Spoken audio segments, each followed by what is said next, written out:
Ողջույն, Civilnet podcast-ում գրող Գեմաֆին Գասպարյանն է, խոսելու ենք նրա պարտության պատմությունը գրքի մասին։ Բարև ձեզ Գեմաֆին։ Բարև ձեզ Հասմիկյան։ Շնորհակալություն գալու համար։ Խոսելու ենք գրքից եւ նաեւ մի քանի ածանցյալ թեմաներից։ Պարտության պատմությունը 44-օրյա պատերազմի եւ դրան հաջորդած շրջանի տպավորությունների, ապաթիայի եւ վերլուծության մասին է, դուք կձևակերպեք ավելի լավ։ Պարտության պատմությունը այդ այն շրջանն է, որը բնութագրում է պարտություն, այսինքն պարտությունը չի սկսել 44 օրվա ընթացքում, սկսել է շատ ավելի վաղ եւ շարունակվում է ցավոք մինչեւ այսօր եւս։ Շատ լավ։ Առաջին հարցս հետեւյալն է։ Չունեք տպավորություն, որ ժամանակակից հայ գրողներից շատերը երբ ստեղծում են մի բան, գրում են մի բան, կարծես թե ի սկզբանե թիրախային լսարանը լինեն իրենց այսպես ընկերական գրողական շրջանակի մարդիկ եւ ոչ թե լայն հանրությունը։ Լայն լսարանին հասանելիությունը գուցե կարևոր, բայց ոչ առաջնահերթ հարց է։ Գիրք գրելիս ես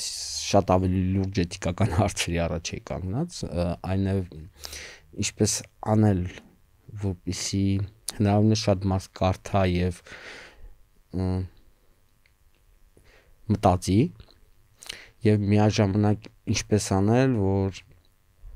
ինքը գիրքը չդառնա թեման շահագործող, չդառնա մեր զոհերին մահը շահագործող երևույթ։ Կարծում եմ գիրք կարդալը ինքը նաև աշխատանքի ձև է։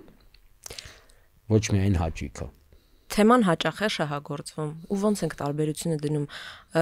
թեման շահագործել, սիրուն գործ ստանալու համար այդ աղբյուրից ուղակի օգտվել են, թե սիրուն գործ։ Հաջող գործ։ Սիրունը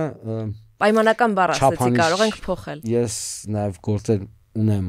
այս գրքում, որոնք հենց ուղղված են մահը շահագործելու դեմ, այսպես կարող ենք ասել, որովհետև կարծում եմ, որ այդ շահագործման, օգտագործման այդ պաթոսի շրջանակներում իրականացվող գործերը իրենք ուղղված են զոհաբերությունների շարունակականությանը։ Ժամանակակից գրողներին վերադառնանք, նրանց, որոնք օգտագործում են պատերազմը եւ աղետը որպես նյութ աղբյուր գործիք ստեղծագործելու համար եւ ովքեր անկեղծ են, ոնց ենք տարբերում։ Տարբերելը իմ համար հստակ է։ Մարդը անձնապես դա իրականացնողը, իրագործողը, որքանով է ինքնահայեցմամբ այդ գործի մեջ եւ որքանով է ինքը իր հանդեպ դաժան։ Ես խնդիր չունեմ, երբ որ հարազատները, բարեկամները փորձելով հավերժացնել իրենց զոհված եղբոր, տղայի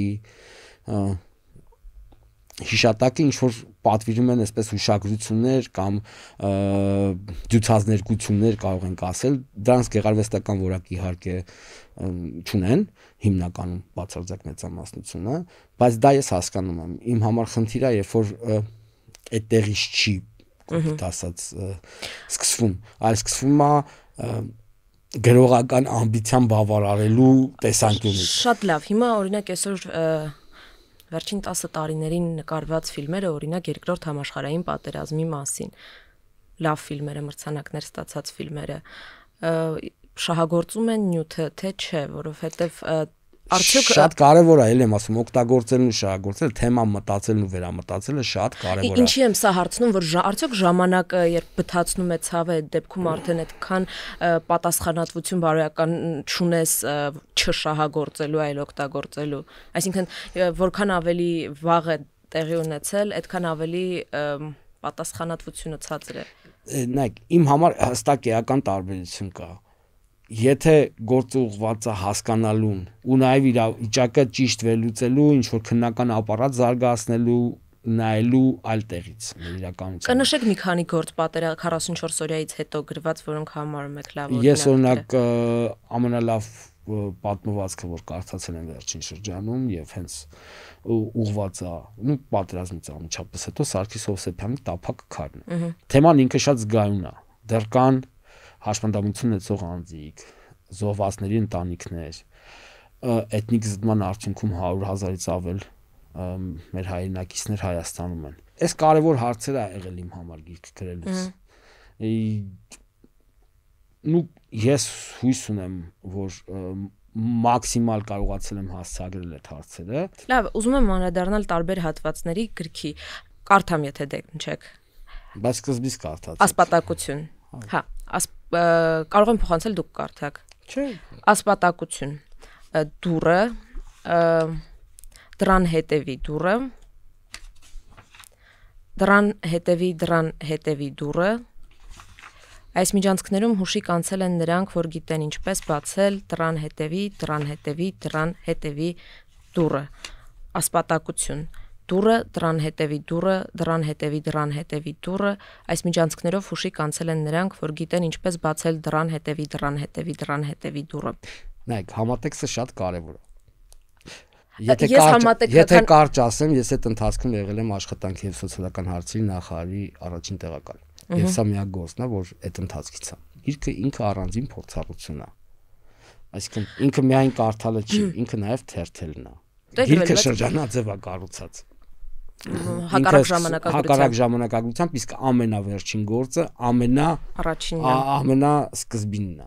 որովհետև ժամանակը չի ավարտվում, ժամանակը պտտվում է այս գրքի մեջ եւ սա նամասն է, որ պարտության պատմությունը ինչ որ մի դիսկրետ ընթացք չի։ Եվ այս շրջանից դուրս գալու համար է նաև այս գիրքը գրվել։ Ոստեղ պարտություններ են, սրանք իմ եւ ոչ միայն իմ պարտությունների տարբեր դրսևորումներ են, որի էպոպեան իմ անձնական պարտությունն է եւ ոչ միայն իմ անձնական պարտության միջոցով նաեւ մեր պարտության պատմությունն է։ Սա բյուրոկրատական համակարգին իմ պարտության մասին է եւ ոչ միայն իմ ենթադրումը։ Մեր խնդիրը հանրային տիրույթումն է, որ երբ որ մենք պարտությունից ենք խոսում, չգիտես ինչի, մենակ 44 օր ենք հիշում։ Այդ պարտությունը մինչև էդ է եղել եւ դրանից հետո շարունակվում է։ Լավ, ես որպես շարքային քաղաքացի օրինակ ուզում եմ խոսել, ընթերցողը իրավունք ունի, չէ, գրողին հարց տալու, թե սա ինչ է եւ ինչի համար է, գուցե ձևակերպումը լավը չի հիմա։ Իրավունք ունի ցանկացած մեկը, իրավունք ունի ցանկացած հարց, որը վիրավորական չի տալու։ Ուղղակի այն մարդը, որ պատասխանում է, կարա չպատասխանի, ինքն էլ դրա իրավունք ունի։ Իհարկե, բայց ես հիմա համարենք ես լրագրող չեմ, ես ուղղակի գրնել եմ խանութից ձեր գիրքը ու հարց ունեմ։ Գրականության հետ ոչ մի կապ չունեցող մարդ, այնպես որ այլ հղումներ չեք կարող անել բացատրելու համար, հարցնում է ինչի է անհրաժեշտ երկու բառի համար երկու էջ օգտագործել։ Ես չեմ հարցնում։ Կրկնեմ, գիրքը փորձառություն է։ Հիմա երբ որ դուք կարդում եք դրան հետևի դուրը մեկ է, դուք այդ փորձառությունը, որտեղ ինքը երկար է։ Դուք պետք է երկար այդ փորձառությունը ապրել։ Այդ գլխով պատին տալու, դուրը բացելու, դրան հետևի դուրը բացելու փորձառությունը։ Գիրքը նաև փորձառություն է։ Ես գրել եմ։ Ընթերցողը ընթերցում է, ինչ ինքը հասկանում է այդ ընթերցելու ընթացքում, մտածելու ընթացքում, էդ էլ կարդացել է։ Իմ համոզումն է, որ գրողի խնդիրը չի կրկնելը։ Գրողի խնդիրն է նոր լեզու եւ նոր ձևեր գտնելը։ Փոքր տարիքից սկսում են ընթերցել, սկսում են արկածային հեքիաթներից, արկածային գրականությունից, գնալով բարդանում ընթերցանությունը։ Այսօրվա ժամանակակից աշխարհում ընթերցումը ինքը գիտելիքի ջանքի համատեքստը հասկանալու մասին է նաև։ Եվ ընթերցողը պարտադիր չի շատ պատրաստված լինի ընկալելու համար էմոցիաները, ռիթմը, զգացումները, որոշակի իմաստները, բայց ամբողջական ընկալման համար ցանկացած ստեղծագործություն կարևորը համատեքստը։ Այդ համատեքստը փոխանցելու համար պետք է թողնել նշաններ։ Թե հիմա ով ոնց կկարդա իր կարդալիքն է, ես բան չունեմ ասել, այսինքն յուրաքանչյուրի ընկալումները իր սեփական ընկալումներն են։ Ես փորձում եմ երկխոսել այդ ընկալումների հետ։ Եթե ստացվում է, եթե չի ստացվում, ինչ արած։ Ձեր ասած նշանները, որ դուք թողում եք հասկանալու համար եւ համատեքստի պատկերացում պետք է ունենալ, գուցե անընդհատ վերադառնում եմ նույն հարցին, բայց չէ՞ որ այդ համատեքստի ընկալումը որպես կանոն ունի փոքրամասնությունը, գրականության հետ շատ առնչվող մարդը, հաշվապահը կամ չգիտեմ։ Ես ավելի լավ կարծիք եմ մեր տարբեր մասնագիտության տեր մարդկանց մասին եւ կարծում եմ, որ յուրաքանչյուր մասնագիտության մեջ կան լավ ընթերցողներ, կան հետաքրքրասեր ընթերցողներ եւ յուրաքանչյուր սոցիալական միջավայրում կան այդպիսի ընթերցողներ։ Օրինակ ես այս գրքում ունեմ մի տեքստ, բանաստեղծություն կոչվում է Ջաբրայիլ, այնտեղ երկու տող կա։ Եթե բացեք կարդաք, որ հանկարծ չբանանեմ, էլի, այդ երկու տողը կարդացեք, ես ասեմ ինչա տեղ ունեցել երկու տողի հետ։ Լինել ավելին քան կաս եւ արժան լինել ինքդ քեզ։ Եթե հիմա Instagram-ում search անեք այդ երկու տողը, կտեսնեք ինձ հղվելով եւ կամ առանց իմ անվան, գեղեցիկ աղջիկներ եւ տղաներ հայլու առաջ այդ երկու տողը գրած, տակնել իմ անուն ազգանունը նկարվել են, ու տենց բազմա հարյուրավոր եւ շատ տարածված 100,000 մարդ էլ նայել է։ Ու ես հայտնի եմ երևի թե ինչ որ շրջանակներում այդ երկու տողով։ Հիմա այդ երկու տողը այդ բանաստեղծության համատեքստի հետ ընդհանրապես կապ չունի։ Այսինքն այն իմաստով, ինչ իմաստով որ կիրառվում է նկարների հետ, հա, սիրուն նայելով հայլու մեջ կամ հեռուն։ Okay. Ընթերցեմ լինել ավելին քան կաս եւ արժան լինել ինքդ քեզ անձնագիրդ մեկում զինգրքույկը մյուսում նույնականացման քարտը ծոցագրպանում որ ճանաչել լինի ու չմնաս մասամբ կամ մեծ մասամբ վարազներին լինել ավելին քան կաս եւ արժան լինել ինքդ քեզ ու մրջյունը գրկած մի բերտերև ու սրտաձև տերև ու կարմիր բլոճը սև խաչ մեջքին ու ճակ հողը հոսող փշուր որ գմփունը ալիք քեզ խուլ թվա որ չտեսնես արկի վառվող քառատումը լինել ավելին քան կաս եւ արժան լինել ինքդ քեզ ցողված փոսը սարսուռ ատամները դղոր թոքերը ջրակալ ծափ են տալիս ու քունը տակընթարթ աչքերը տեշոյում տղաների վասկով որ ժպիտդ մնա կրակելիս մնա ու չդառնաս գազան որ չդառնաս գազան ես ձեր տիրումերը սա 2020-ի հոկտեմբերի 17-ին է դուք կարծում եք մի հատ քիշեցնեք որ երկու տողը ինչպես են հասկացել լինել ավելին կան կազ եւ արժան ինչպես են հասկացել չգիտեմ ինչպես են հասկացել բայց հիմնականում այն նկարների շուրջա որտեղ գեղեցիկ աղջիկներ եւ տղաները հայլու մեջ կան հեռուն նայելով ինչ որ տենց որ լինել ավելին քան կաս եւ արժան լինել ինքդ քեզ Մտածում եմ, որ հա իրապես չի կարելի արվեստագետին գրողին հարցնել ինչի մասին ես գրել շատ էսպես նույնիսկ քրեթիկ հարց է դա բայց կա չէ երկու տողի մեջ հնարավորությունը մեմ սարքելու կա չէ կա եւ երբ դուք եք բացատրում ես հասկանում եմ չգիտեմ որն է ճիշտը երևի չպիտի գրողի ինչ որ բացատրություն տա հատված դնի parzabanman համար թե չէ դա արդեն արվեստ չի եթե պես ծամում դնում ես մարդու բերանը բայց այդ իմաստով ամենահետաքրքիր գիրքը որ բացատրություններ են պահանջում Ուլիսեսն է որը ունի ավելի մեծ հատորյակ բացատրություն Վարպետն ու Մարգարիտան էլ ունի այդ կարողա դուք էլ պիտի այդ բացատրությունների կարծում եմ կարիքը չկա լավ գրքից մի փոքր հեռանանք Հայաստանում կա գրաքննություն որոշակի Նայեք, գրաքննություն ասելով ինչ նկատի ունենք։ Ինձ շատ կարևոր է դա հասկանալ։ Մի օրինակ բերեմ։ Ամերիկայում կա գրաքննություն։ Չգիտեմ։ Եվրոպայում կա գրաքննություն։ Չգիտեմ։ Ինչ ենք հասկանում գրաքննություն ասելով, այն որ օրինակ հեռուստատեսությամբ չեն կարող ծխելու տեսարան տեսնել։ Կամ պետք է անպայման զգուշացած լինի, որ ծխելը վտանգավոր առողջության է։ Կամ որ չեն կարող ցերեկա ժամին հանրային մուլտիպլեքսով սեռական տեսարաններ տեսնել։ Կամ որ ատելության խոսքն ու բռնության խոսքը պատժելի է դրան գրաքննություն են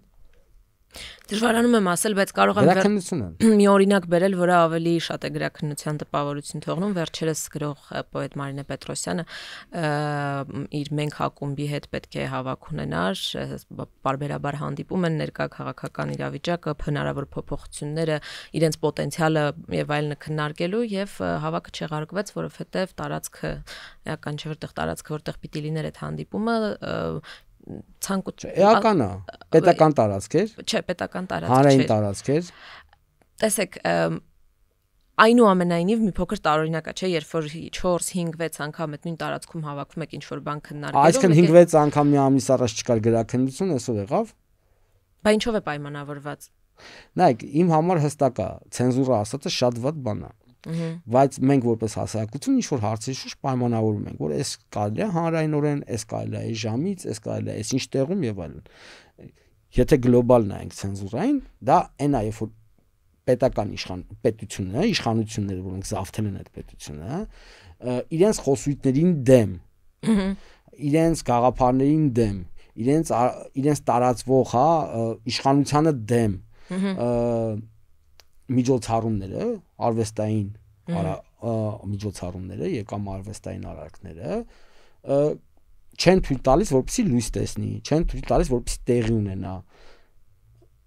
Եթե մասնավորը իր բիզնես տարածքում որոշում է այլ բան իրականացնել, այդտեղ պետության միջամտությունը չկա։ Ես կարծում եմ, պաշտոնապես չկա, երևույթ չկա։ Գիտեք, եթե խոսքը վերաբերում է Իլիկին եւ Անահիտին, ես Անահիտին էլ լավ գիտեմ։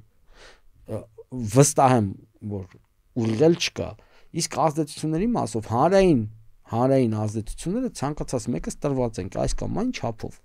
Ինչ որ մեկն էլ չի տալիս, օրինակ, այլ հայացքներ ունեցողներին իր տարածքը, տենց բան դեպքեր են լինում, նես չի, չէ՞։ Բայց հիմնականում Հայաստանում այդ իմաստով շատ կոմերցիոն է։ Բայց ինչպես Փողի մունաթը շատ լավ աշխատում է, եթե դու ուզում ես ինչ որ հանդիպում անես, դու կարաս վարձակալես բազմաթիվ տասնյակ տարածքներ, որպեսզի այդ հանդիպումը անես։ Դա իմ համար գրաքննությունը շատ վտանգավոր եւ կարեւոր երևույթ է, որպեսզի ամեն առիթով դա արժե զրկել։ Այսինքն ես կարծում եմ, որ գրաքննության բոլոր այն դեպքերը, որոնք կարող են տեղի ունենալ կամ տեղի են ունենում, պետքա ոչ միայն բարձրաձայնվեն, այլ կանխվեն, որտեղ արվեստը ազատության տարածք է։ Եվ ես ազատ երկրում եմ ուզում ապրեմ, եւ ես իմ երկրում եմ ամենաազատը ինձ զգում։ Հակառակ դեպքում ես ինձ այստեղ լավ չեմ զգա։ Ինչպես որ ժամանակին ինչ որ պատճառներով լավ չեմ զգացել։ Բոլոր խնդիրներով հանդերձ, բոլոր անհամաձայնություններով հանդերձ գրաքննությունը դա մի բան է, որ տեղի ունենում իշխանության միջամտությամբ իր շահերին դեմ գործունեությունը կոպիտ ասած կանխելու նպատակով։ Եթե բիզնեսը որոշում է այս տարածքը այս բան չտալ, գնա կողքի բիզնեսը Բայց կարելի է ընդհանրել, թե ինչու է որոշումը կայացրել։ Տարբեր պատճառներ կարող լինի, կարող կոմերցիոն լինի, կարող է այդ հավաքի հետ կապված ինչ որ ասենք արծարծող գաղափարների հետ համաձայն չլինի սեփականատերը եւ այլն, բայց այդ իր անձնական որոշումն է։ Կարող ենք խոսել գրաքննության մասին, երբ որ եթե գնար տարբեր տեղեր ու բոլոր տեղերը մերժեին, այդ ժամանակ կլիներ գրաքննություն։ Վերջին 3 օրերի ընթացքում 3 տարբեր գրողից լսել եմ, որ վերադարձել ենք ստալինիզմի ժամանակներ։ Այդ 3 գրողների ենթադրում եմ չեմ պատկերացնում ինչա ստալինիզմի ժամանակներ ուղղակի։ Ու դա ասել են երևի հանրային եթերով, չէ՞։ Հանրային եթերով ասում են, որ մենք վերադարձել ենք ստալինիզմի ժամանակներ։ Չէ, հանրային եթերով չէր, բոլորը չէին հանրային եթերով, մեկը իր Facebook-յան Քանի հարցազրույց են տվել մարդիկ, որ իրանք վերադարձել են ստալինիզմի ժամանակներ։ Բայց ինչու են այդպես ասում։ Ես իմ, երևի ուզում են վերադառնալ ստալինիզմի ժամանակները, որպեսզի ճնշված գրող լինեն, չգիտեմ։ Ստալինիզմի ժամանակները Աստված չանի որևէ մեկս հայտնվենք ստալինիզմի ժամանակներում, որևէ մեկս, թշնամուս չեմ ցանկանա։ Նախկինում իսկ երրորդ հանրապետության պատմության ընթացքում գրաքննություն եղել է եւ արդյոք գրաքննություններ օրինակ Հովհաննես Իշխանյանի, Հովհաննես Իշխանյանի Ուվալնյատի օրը, որը բյուրոկրատ դա գրաքննություն էր։ Ինչու որտեղ ոստիկանության պետքան հանձնեցին եւ չէին թողում այդ գիրքը վաճառել, մենակ բյուրոկրատ բան չէր, բուկի նստում չէր, էլի տարբեր տեղերից հանեցին։ Դա գրաքննություն էր։ Դա գրաքննություն է, որովհետեւ ոստիկանական ուժերի միջոցով դրա վաճառքը արգելել են։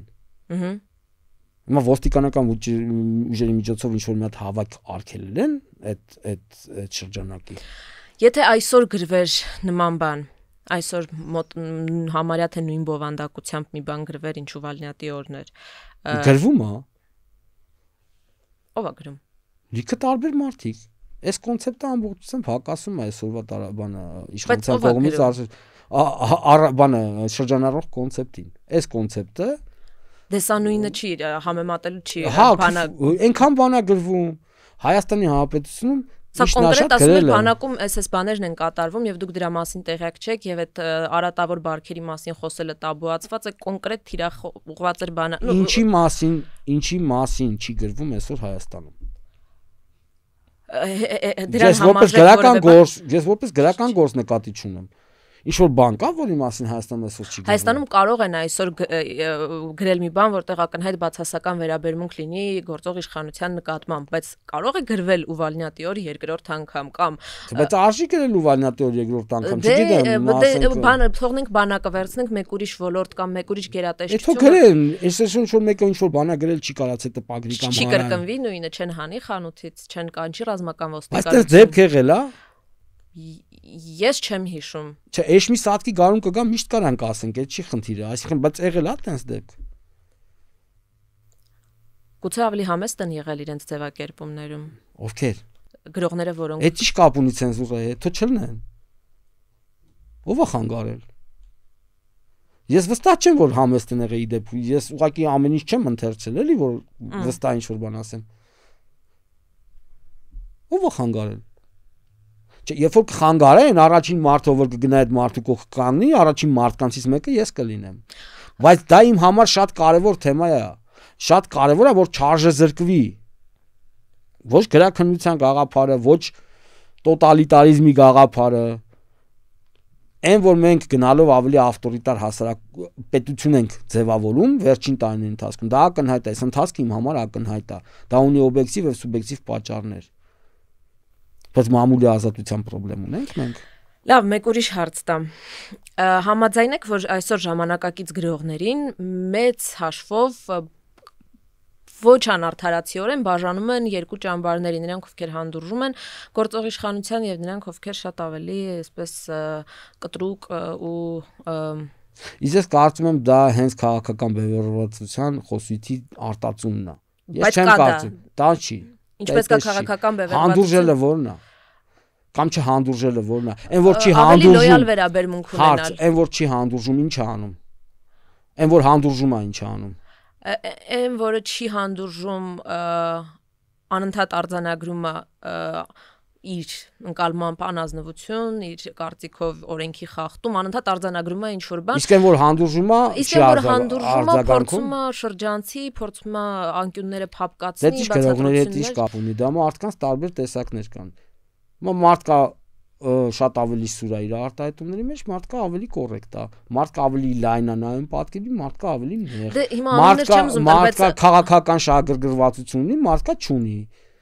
Հիմա իմ համար հստակ է, որ այդ տեսակի բաժանումները բևեռվածության հետևանք են, քաղաքական խոսույթից եկող արձագանքներ են։ Հիմա ես լիքը բաներ կա, որ նկատում եմ հանրային խոսում եմ, լիքը բաներ կա նկատում եմ հանրային չեմ խոսում, լիքը իմ տարբեր գործունեության տեսակներում ինչ որ բաներ արտահայտում եմ ու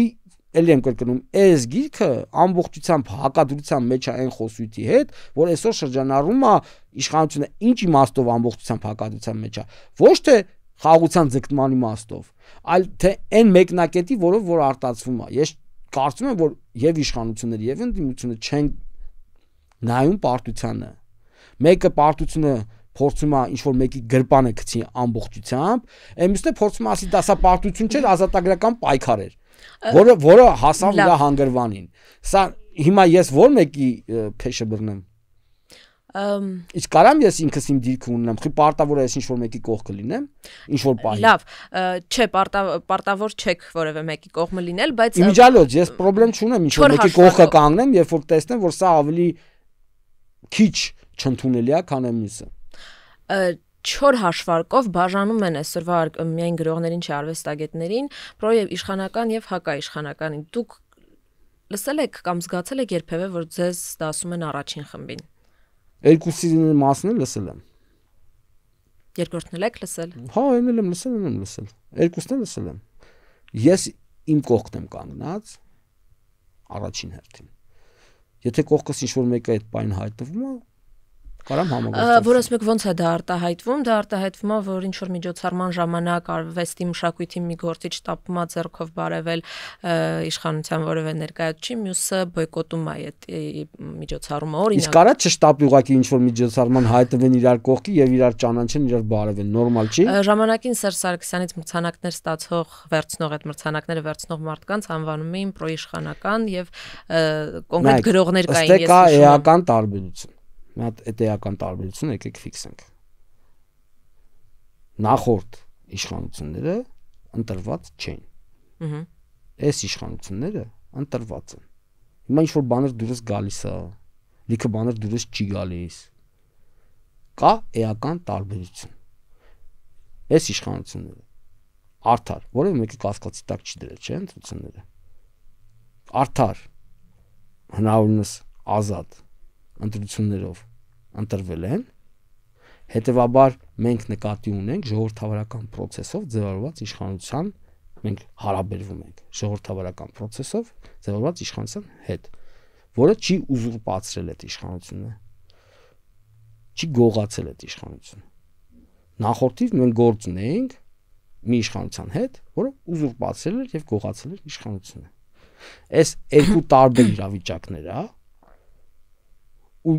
գիտեք, եթե ես ուզենայի լինել այս իշխանության կողքին անմիջականորեն, ես վաղուց կլինեի, ես խնդիր չունեմ։ Լիքը հարցում ես իրանց աջակցում եմ։ Լիքը բաներ, որ Նիկոլ Փաշինյանը խոսում է, ես համամիտ եմ։ Լիքը բաներ այդ խոսացածի շարունակություն խոսում է, ընդհանրապես համաձայն չեմ։ Բայց հիմա եթե օրինակի համար նույն խոսույթը, որ 40-70-ականների շրջանում ձևավորված գրական լեզուն եւ գրական մոդելը ծառայել է այսպես էթնոազգայնականությունը, որի միջոցով կառավարվել է մեր հասարակությունը, ու այնքան փող է դրվել այդ խոսույթի մեջ, որ մինչև հիմա իներցիան իրանք են։ Հիմա նույն բանը, որ Իրանից առաջ նաեւ հանրային ես խոսել եմ, վստահ եմ ինչ չի լսել, կարող է ինչ-որ մեկ ուրիշից է լսել, որովհետեւ դա նենց չի, որ ես եմ հայտնաբերել, էլի։ Դա ինտելեկտուալ դաշտում գործառնող նարատիվներ են։ Հիմա ինքը ասում է, ինչա ինքն է ասում։ Եվ դրա կողքը բայց ուրիշ բան է ասում։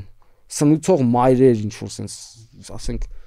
երբ որ մոտ այնց բառեր են օգտագործում, սնուցող մայրեր, չգիտեմ եւ այլն։ Ասենք ես դրանից այս բաներից ասենք կամ բանը մեկ այլ բան իմ համար ֆունդամենտալ խնդիր է մեկնակետը։ Մեկնակետը հետեւյալն է. մեզ անհրաժեշտ է խաղաղություն, այստեղ համամիջություն կա, եւ մենք պետք է փորձենք մեր հարևանների հետ նորմալ հարաբերություններ ձևավորենք, այստեղ էլ համերաշխություն կա։ Բայց պարտությունը պարտություն է։ Եղել են զոհեր, բազմահազար, 100,000-ից ավել էթնիկ զտված մարդիկ,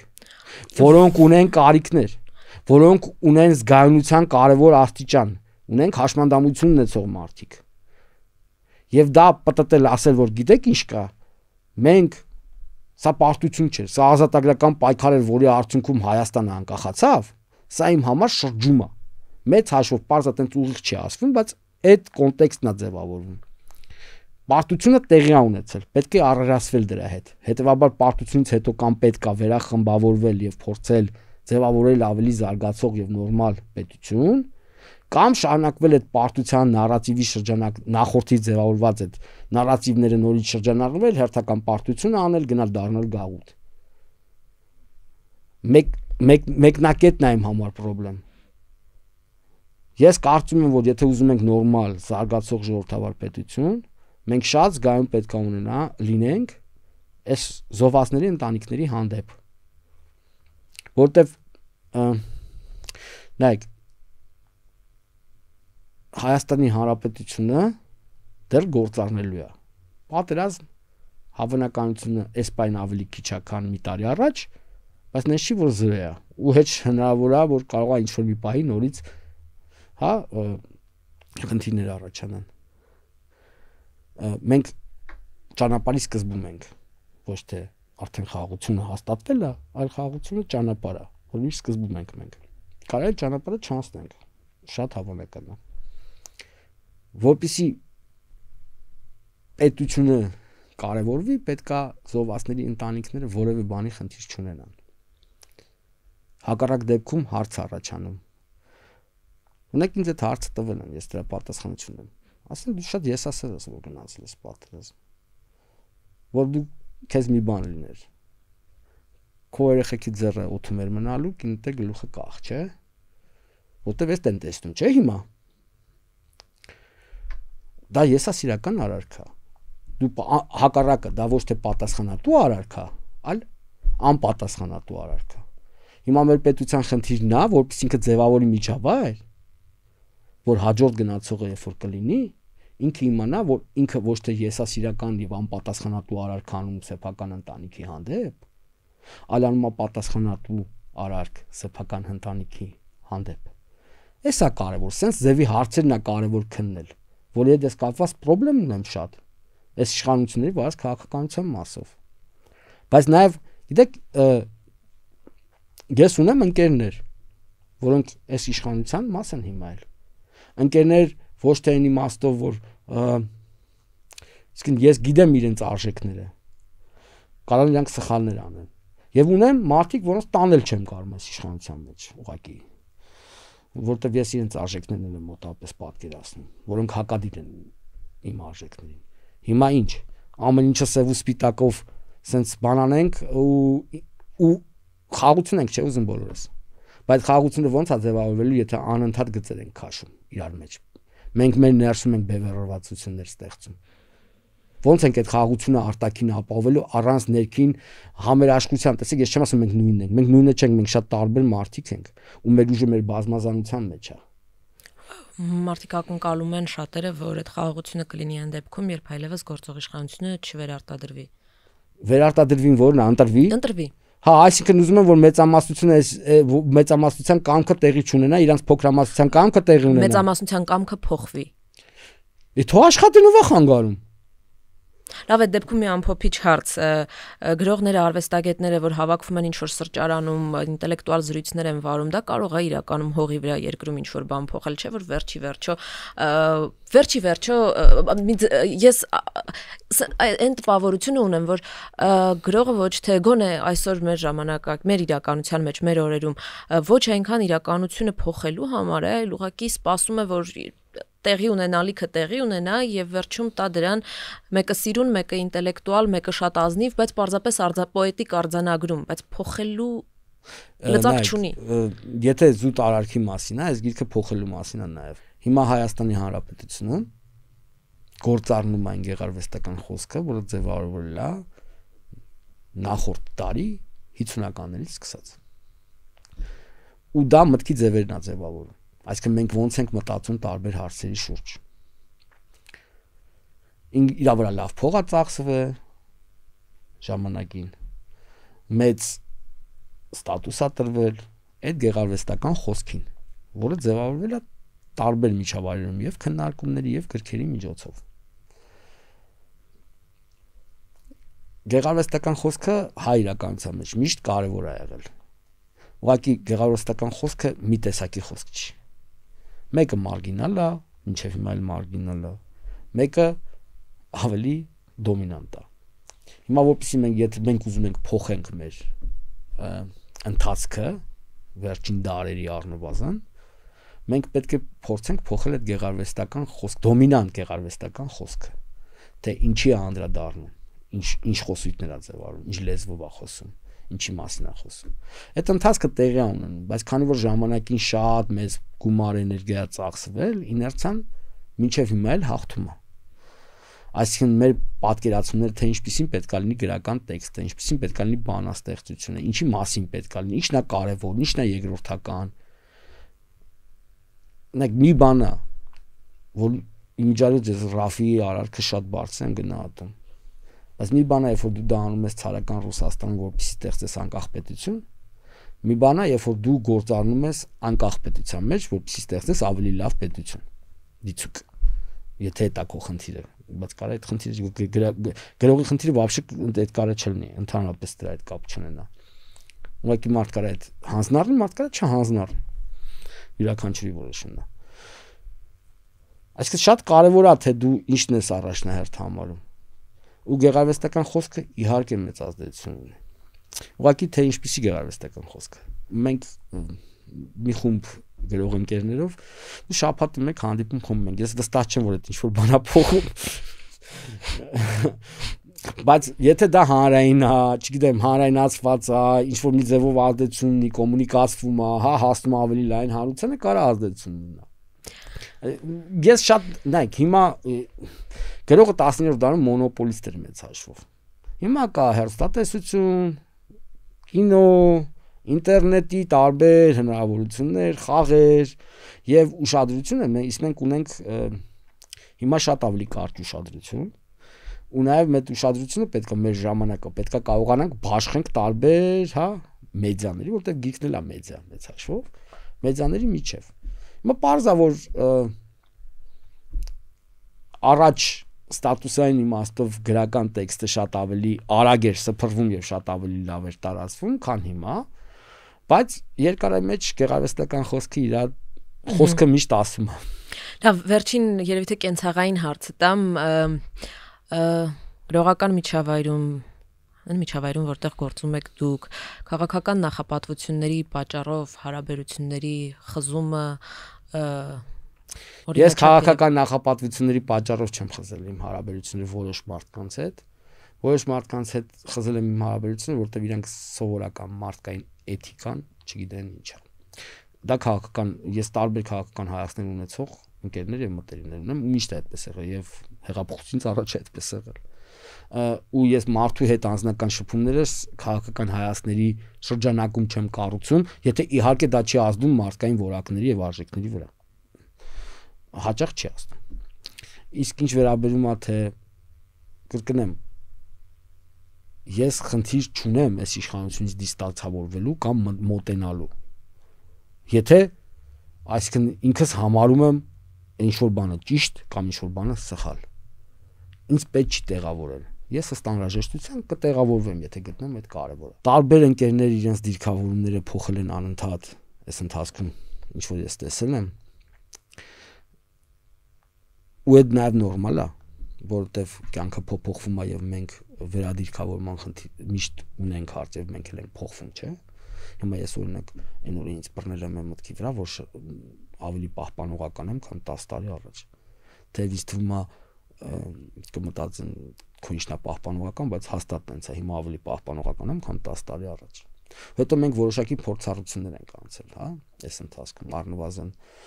հեղափոխություն, պատերազմ, հետպատերազմական ընթացք, էթնիկ զտում եւ այլն եւ այլն։ Այս փորձառությունները ինչ որ գիտելիք եւ ինչ որ անձնային աճը։ Անձնային աճ չեմ կարող ասեմ անձնային աճը թե դեգրադացիա, բայց փոփոխություններ են բերել։ Եվ մեր մտային կառույցների մեջ եւ մեր էմոցիոնալ, հա, սպեկտրի մեջ եւ այլն։ Այստեղ շատ կարեւոր է, որ մարդը հանդես գա, եթե ինքը իրան համարում է մտածող մարդ, իր դիրքից ու չվախենա ասոցացվել այս կամ այն քաղաքական ուժի հետ, եթե այդ դիրքը համընկնում է։ Բայց նաև շատ իմ համար կարևոր է չնույնացվելը։ Որտեվ այդ չնույնացվելը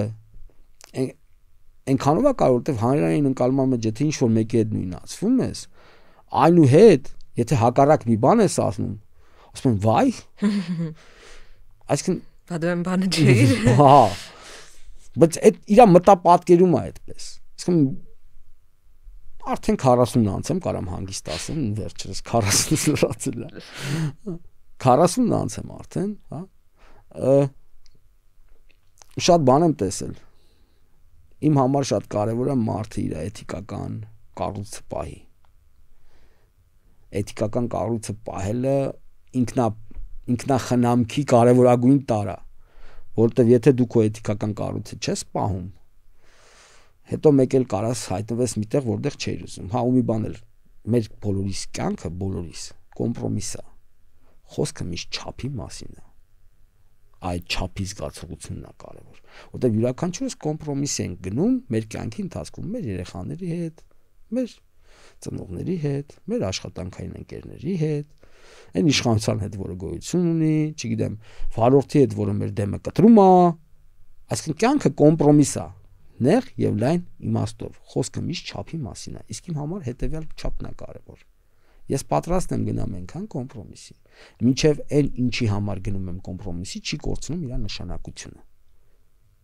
Քանի դեռ այն ինչի համար գնում եմ կոմպրոմիսի ունի նշանակություն, ես այդ պատրաստ եմ այդ կոմպրոմիսին գնամ։